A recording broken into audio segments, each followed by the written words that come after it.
পাশে মাঝে সকলে করতালি দিয়ে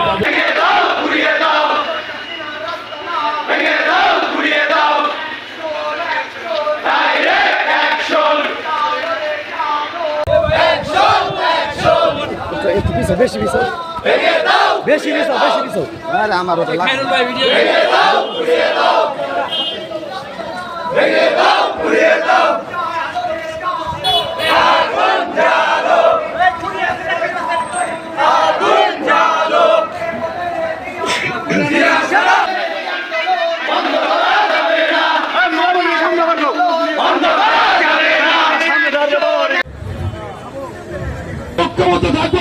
এবং আমাদের প্রিয় নেতাকে আমরা পাঠালিয়া সর্বস্তরের ভোটারদের প্রতি বেরোয় আসেন।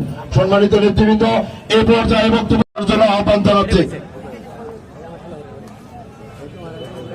মধ্য দিয়ে জনগণের ভোটে জনগণের নির্বাচিত জনগণের কল্যাণে কাজ করা, জনগণের কাছে জবাবদিহিমূলক সরকার প্রতিষ্ঠা করবে।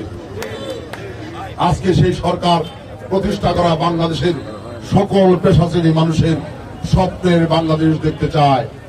আজকে বাংলাদেশকে অর্থনৈতিকভাবে উন্নত, সমৃদ্ধ, লুটেরা মুক্ত বাংলাদেশ দেখতে চাই আমরা। এই বাংলাদেশকে আমরা জনগণের বাংলাদেশ দেখতে চাই। এই বাংলাদেশকে আমরা আইনের শাসন প্রতিষ্ঠা করে ন্যায় বিচার প্রতিষ্ঠা করতে চাই। আমার আজকের বাস্তবতা হচ্ছে আওয়ামী লীগ পালিয়ে গেছে, কিন্তু আওয়ামী লীগের ষড়যন্ত্র শেষ হয় নাই। আওয়ামী লীগ নতুন করে ষড়যন্ত্র করছে এই বাংলাদেশে আবার অশান্তি তৈরি করার জন্য। ইতিমধ্যেই আপনারা দেখেছেন শেখ হাসিনা পালিয়ে যাওয়ার একদিন পরেই শেখ হাসিনার পুত্র সজীব ওয়াজেদ জয় ভারতের একটি টেলিভিশন চ্যানেলে সাক্ষাৎকার দিয়েছেন। বাংলাদেশে নাকি হিন্দুদের বাড়ি বাড়ি আগুন দিয়ে, মন্দিরে মন্দিরে আগুন দিয়ে বাংলাদেশটাকে হিন্দু মুক্ত বাংলাদেশ করার চেষ্টা করা হচ্ছে। আমরা বলতে চাই শেখ হাসিনা পুত্র সজীব ওয়াজেদের জয়ের এই সাক্ষাৎকার প্রমাণ।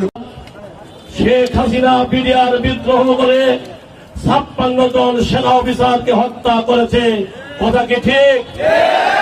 শেখ হাসিনা হেফাজতের 5 মে 2014 সালে এদেশের আলেম উলামাকে হত্যা করেছে, কথা কি ঠিক?